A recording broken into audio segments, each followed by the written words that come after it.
the relationships in your life. The most important relationship of all, the most lasting relationship I will ever have, is the relationship I have with myself. All other relationships come and go. Even marriages that last until death do us part end eventually. The one person I am with forever is me. My relationship with me is eternal. So what is this relationship like? Do I wake up in the morning glad to find myself here? Am I a person I like to be with? Do I enjoy my own thoughts? Do I laugh with myself? Do I love my body? Am I content being with me? If I don't have a good relationship with myself, how can I have a good one with someone else?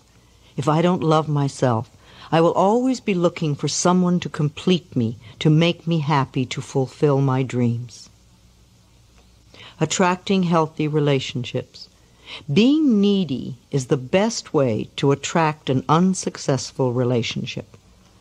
As author Wayne Dyer says, in any relationship in which two people become one, the end result is two half people. You see, if you expect the other person to fix your life or to be your better half, you are setting yourself up for failure. You want to really be happy with who you are before you enter a relationship. You want to be happy enough so that you don't even need a relationship to be happy. Also, if you have a relationship with someone who does not love himself or herself, then it is impossible to really please that person. You will never be good enough for someone who is insecure, frustrated, jealous, self-loathing, or resentful. Too often we knock ourselves out trying to be good enough for partners who don't have any idea how to accept our love, because they don't love who they are. Life is a mirror. What we attract always mirrors those qualities we have or beliefs we have about ourselves and relationships. What others feel about us is their own limited perspective of life. We must learn that life has always loved us unconditionally. Jealous people are very insecure. They don't value themselves. They have no faith in their self-worth. Jealousy is really saying, I'm not good enough, I'm not worth loving, so I know my partner is going to cheat me or leave me for someone else. This creates anger and blame. If you stay with a jealous person, then you are saying that you don't deserve a loving relationship. It's often the same thing with spousal abusers. They either grow up in a family where abuse was normal and they just continue the family pattern, or they blame the world and their partners for their own lack of self-worth. Abusers will never stop the abuse pattern unless they undergo therapy. Abusers almost always have a parent they have deep resentment towards. Forgiveness is a vital issue for them. They must understand their patterns and be willing to change. Our parents' influence. All my relationships are based on the relationships I had with my parents. I was so shocked when I first discovered this. Years ago, I'd gone to a loving relationship workshop conducted by Sandra Ray, expecting to learn how to attract a loving relationship. I was so dismayed when I learned that we were going to work on our relationships with our parents. By the end of the workshop, though, I learned that the reason I had so many problems in my personal relationships was because of the very difficult childhood I had. The abuses my mother and I had endured, the abandonment and lovelessness of my childhood, it had all transferred itself into my current relationships. No wonder I attracted abusive men. No wonder they always abandoned me. No wonder I always felt unloved and unwanted. No wonder I always seemed to have bosses that frightened me. I was just living out what I had learned as a child. That was a very important workshop for me. I released a great deal of resentment and learned to work on forgiveness. The relationship with myself improved enormously, and never again did I attract an abusive man. So rather than wasting our time saying men are no good or women are no good, let's look into the relationships we had with our parents or that our parents had between each other. For example, what are your current complaints about the men or women in your life? Think about how you would fill in these blanks. He never. He always. She never. She always. Men won't. Women won't. Is this the way your mother or father behaved toward you? Did your mother treat your father this way? Or does this describe the way your father treated your mother? How was love expressed in your home when you were a child? You may have to reach back into your childhood relationship with your father or mother to resolve deep-seated fears surrounding a relationship. Ask yourself, what do I have to give up to be in a relationship? How do I lose me when I'm in a relationship? What messages did I receive as a child that created a belief in me that relationships are painful? Affirm the love for yourself. Perhaps you have a very difficult time setting limits, and people tend to take advantage of you. You may be sending out a message that says, I do not value and respect myself. It's okay to abuse me and take advantage of me. But this does not have to be true for you any longer. Begin today to affirm your love and your respect for yourself. Look into a mirror frequently and tell yourself, I love you. As simple as this sounds, it's a very powerful healing affirmation.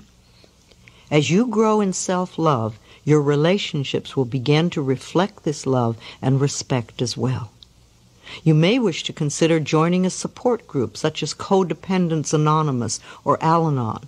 These are wonderful groups that will assist you in establishing boundaries in your relationships and help you reconnect with the self-love and respect that is within you. Check your local phone directory for a group near you. It pleases me to notice that self-help groups are becoming the new social norm. People getting together with similar problems, working on solutions. If you meet someone at one of these groups, you know that while they may have some problems, they are working to improve the quality of their lives. I believe that we have comfort zones in our relationships with others. These comfort zones form when we are very small. If our parents treated us with love and respect, then we associate this type of treatment with being loved.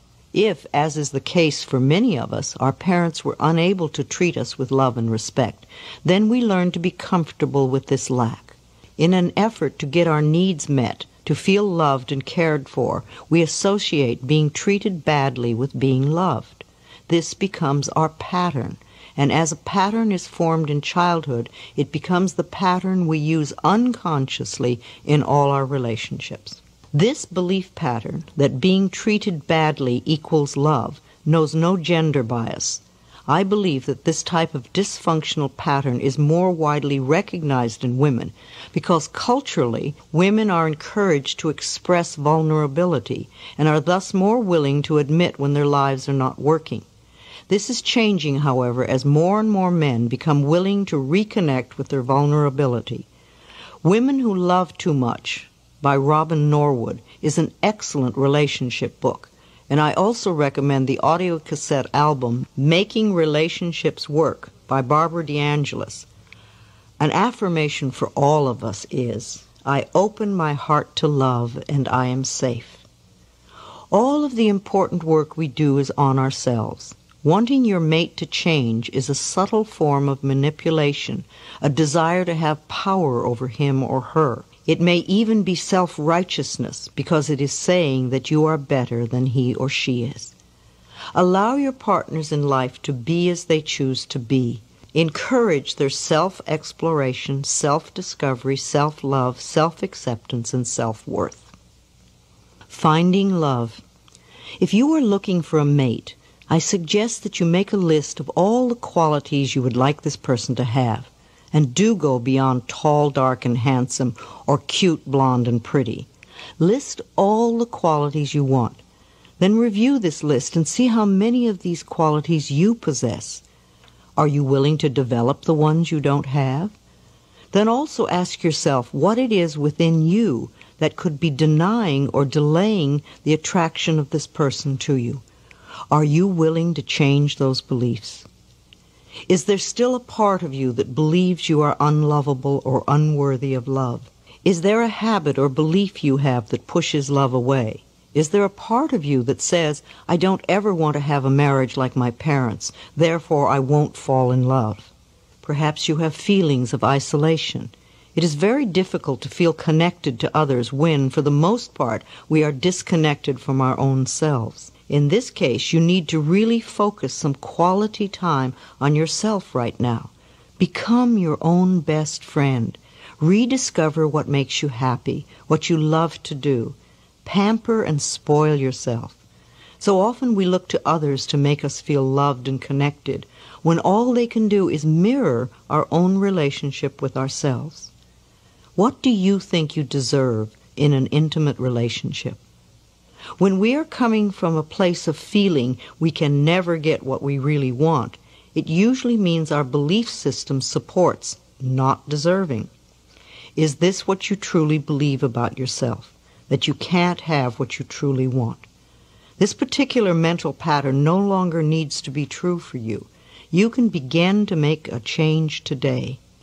Make a few lists, such as what I believe about men, women, love, marriage, commitment, fidelity, trust, and children. These lists will show you any negative beliefs you need to change. You may be surprised by some of the messages that are hidden in your consciousness. Clean them out, and you may be delighted to see how different your next relationship is. It's interesting to note that most psychics report that the majority of people who come to them ask at least one of three questions. Psychics hear these same questions over and over. How can I get a relationship? How can I get rid of a relationship? How can I increase my finances? If you are in a relationship that you really want to get out of, use that all-powerful tool, blessing with love. Affirm, I bless you with love and I release you. You are free and I am free. Repeat this often. Then really be clear on what you do want in a relationship. Make a list if you need to. In the meantime, work on loving yourself non-stop. Love and accept the other person completely, just as they are. As you change and grow inside, you will find that one of two things happens automatically. The other person will either align with your desires or they will disappear altogether. If they leave your life, this transition will be smooth. Always begin by loving and appreciating yourself. Everything else will change.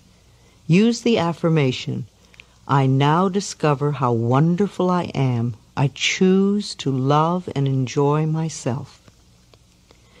It is very important to clean up and resolve old relationships in order to commit to a new one. If you are always talking about or thinking of your last love, you are not yet free and clear to enter the new one. Sometimes we deify our previous love in order to protect ourselves from being vulnerable in the present moment. In her book, A Return to Love, Marianne Williamson shares this wonderful barometer for our choices. She states that in all of our interactions, we are either moving towards love or moving away from love. Ideally, to be fully happy and alive, we want to be making choices in our life that move us towards love. As you work on resolving the blocks that stand between you and your relationship, practice being your own lover. Treat yourself to romance and love. Demonstrate to yourself how special you are. Pamper yourself. Treat yourself to small acts of kindness and appreciation.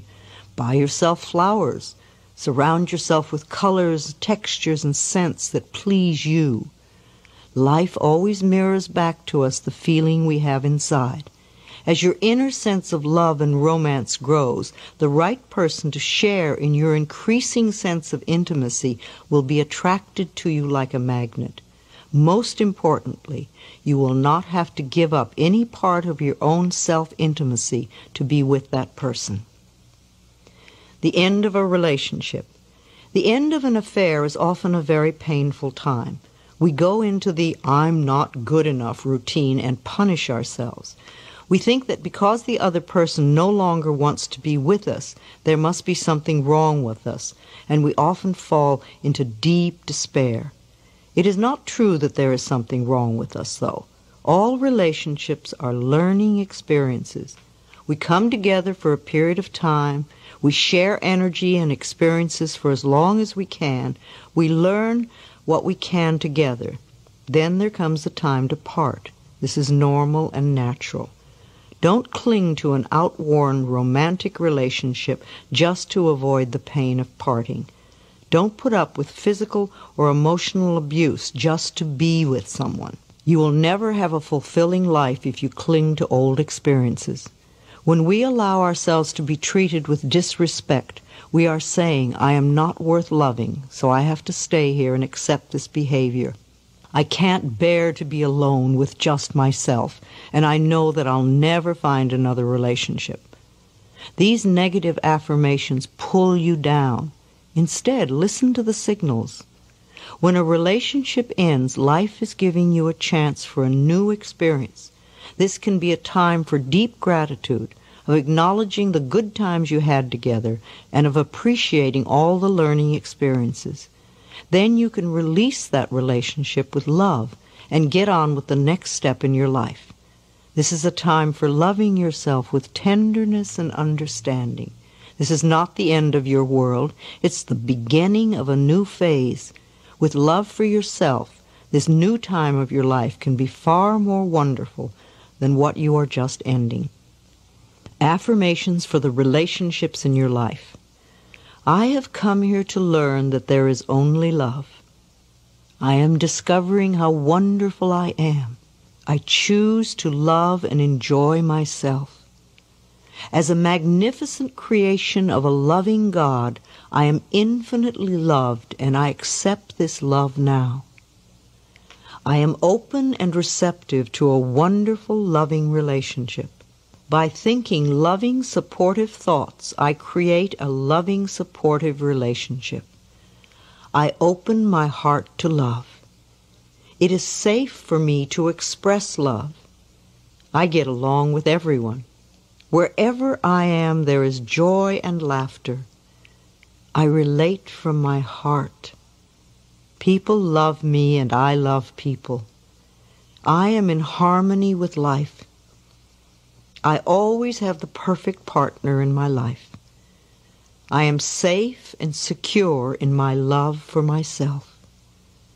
I am in a harmonious relationship with life. Life loves me and I am safe. I envelop everyone in my life in a circle of love, no matter if they are male or female. I include my friends, my loved ones, my co-workers, and everyone from my past. I affirm that I have wonderful, harmonious relationships with everyone, where there is mutual respect and caring on both sides. I live with dignity and peace and joy.